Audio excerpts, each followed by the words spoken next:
இயேசுவின் நாமத்தில் நான் உங்களை வாழ்த்துகிறேன். இந்த நாள்ல நம்ம பார்க்க போறது பயத்தை குறித்து தான். மகிழ்ச்சி, துக்கம், சோர்வு, கவலை எப்படி நம்மளுடைய இருதயத்திலிருந்து வெளிப்படுகிறதோ, அப்படிதான் பயம் அப்படிங்கிற உணர்வும். இந்த பயத்தை நம்ம எப்படி மேற்கொள்கிறது?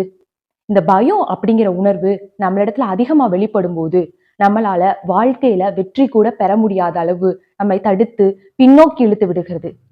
சோ இந்த பயத்தை நம்ம எப்படி மேற்கொள்கிறது? பயம். நான் முன்னாடி சொன்னது போல பயம் அப்படிங்கிறது நம்ம உணர்ச்சியோட வெளிப்பாடுதான்.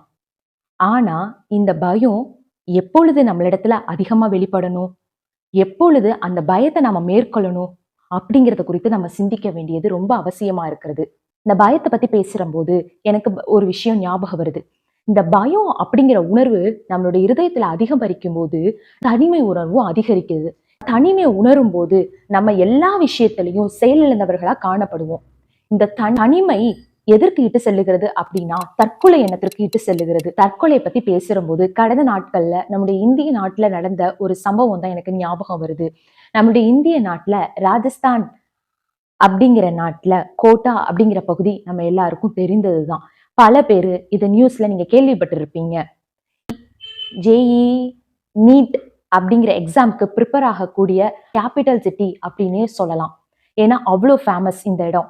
இந்த பகுதியில பாத்தீங்கன்னா கடந்த 9 மாதத்துல மட்டும் 26 பிள்ளைங்க, வாலிப வயதுல இருக்கக்கூடிய 26 பிள்ளைங்க தற்கொலை பண்ணி இறந்து போயிட்டாங்க.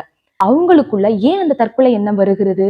கொஞ்சம் யோசிச்சு பாருங்களேன். சோ அந்த பிள்ளைங்க எப்படிப்பட்ட ஒரு பயத்தோட இறுதி கட்டத்துக்கு சென்றிருந்தா தன்னுடைய வாழ்க்கையை முடித்து கொள்ளக்கூடிய சூழ்நிலைக்கு அவங்க தள்ளப்பட்டிருப்பாங்க. எப்பொழுது ஒரு விசுவாசிக்கு பயம் வருகிறது அப்படின்னா தேவன் பேருள்ள விசுவாசமும் நம்பிக்கையும் குறையும் போதுதான் நம்மளிடத்துல இந்த பயம் அப்படிங்கிற காரியம் வந்து விடுகிறது. இந்த காரியம் நிகழ்ந்து விடுமோ அப்படிங்கிற விஷயம், ஒரு டவுட் நம்மளிடத்துல வரும்போது பயம் அதிகரிக்கிறது. இந்த டவுட் ஏன் வருது? தேவன் பேர்ல விசுவாசம் குறையும் போது, என்ன நடந்தாலும் கர்த்தர் பார்த்துக்குவாரு அப்படிங்கிற நம்பிக்கை குறையும் போது, தேவன் பேர்ல விசுவாசம் குறையும் போது, தேவனை நோக்கி பார்க்க நம்ம மறக்கும் போது இந்த பயம் நம்மளை சூழ்ந்து கொள்ளுகிறது. சோ அதுல அந்த பயத்தை இந்த நாள்ல விடுறதுக்கு நம்ம முயற்சி எடுப்போம். வேதாகமத்துல 1 சாமுவேல் 17வது அதிகாரத்துல பெலிஸ்தியர் பாத்தீங்கன்னா இஸ்ரவேலருக்கு விரோதமாக யுத்தம் செய்ய எழும்புகிற போது காத் என்னும் ஊரான் ஆகிய கோலியாத் வந்து நிற்கிறான்.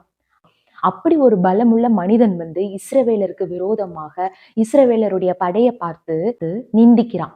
அப்பொழுது தாவீது போய் நிற்கிற வேளையில பெலிஸ்தியன் ஆகிய கோலியாத் தாவீதை நிந்திக்கிறான். ஆனா தாவீது என்ன சொல்றாரு? தைரியமா, நீ நிந்தித்த இஸ்ரவேலின் தேவனாகிய கர்த்தருடைய நாமத்தை கொண்டு நான் வந்தேன். இந்த பூலோகத்துல இருக்க எல்லாரும் தேவன் பட்டயத்தினால் ரட்சிக்கிறவர் அல்ல அப்படின்னு அப்படின்னு சொல்லி வீர முழக்கம் இடுறான். அதாவது ஒரு தாவீது ஒரு மலையை பார்த்து பேசுற மாதிரி இருக்கு. அந்த தாவீதுடைய இருதயத்துல ஒரு சின்ன பயம் கூட இல்ல பாருங்களேன். இன்னைக்கு நம்மளும் இதே மாதிரி ஒரு சூழ்நிலையில தான் இருக்கோம். இன்னைக்கு நம்ம ஃபேஸ் பண்ணக்கூடிய சூழ்நிலை மலை போல இருக்கிறதா? தாவீத மாதிரி பார்த்து பேசுங்க. இந்த 2023 நம்ம கடந்து வந்துட்டோம். புதிய வருடம் எப்படி இருக்க போகிறது அப்படிங்கிற பயம் தான் பலருடைய இருதயத்துல அதிகரித்திருக்கும். கடந்து வந்த பாதையெல்லாம் மறந்துருங்க. கடந்து வந்த காரியத்தை எல்லாம் மறந்துருங்க. நீங்க செய்ய போற எல்லா காரியத்திலையும் கர்த்தர் கூட இருக்க போறாரு. கர்த்தர் கூட இருப்பாரு.